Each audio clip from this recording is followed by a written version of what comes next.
আসসালামু আলাইকুম রহমতুল্লাহি ওয়া বারাকাতুহু। আজকে আপনাদের সামনে আমি এসেছি একটি কৃতজ্ঞতা স্বীকার ভিডিও নিয়ে। কৃতজ্ঞতা স্বীকার,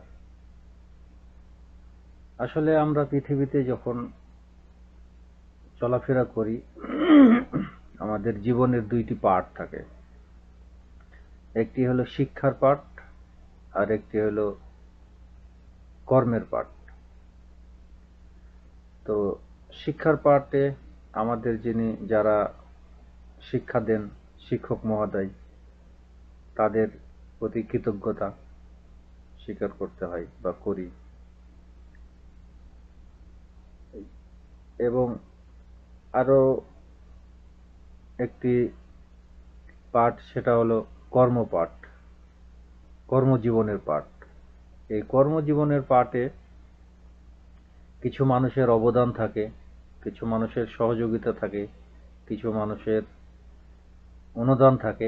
এই সবগুলিকে স্বীকার করতে হয়, তাদেরকে মনে রাখতে হয়, যাদের কারণে এই কর্মজীবনটা উজ্জ্বলময় হয়।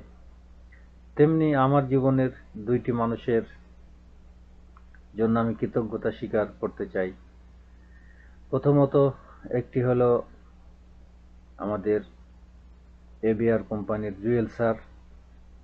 জুয়েল স্যারের প্রতি আমার কৃতজ্ঞতা এই কারণে যে তিনি একজন অনেক ভালো মনের মানুষ এবং সহৃদয়বান মানুষ। তিনি আমাদের বাঙালির গর্ব।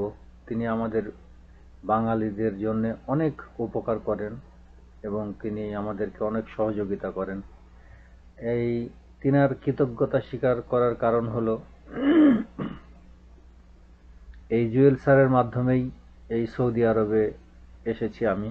তার এই উপকার কোনোদিনই ভোলার নয়। তার মাধ্যমে, তার ওসিলায় আজ আমি সৌদি আরবে অবস্থানরত।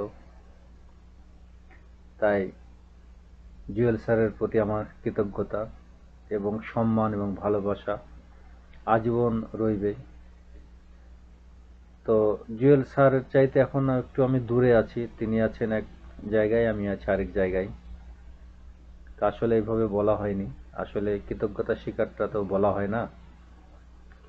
তো জুয়েল স্যারকে বলবো, স্যার আপনার উপকার এটা আমি আজীবন সম্মান এবং ভালোবাসা দিয়ে মনে রাখবো। আর স্যার, আপনার প্রতি আমার কৃতজ্ঞতা।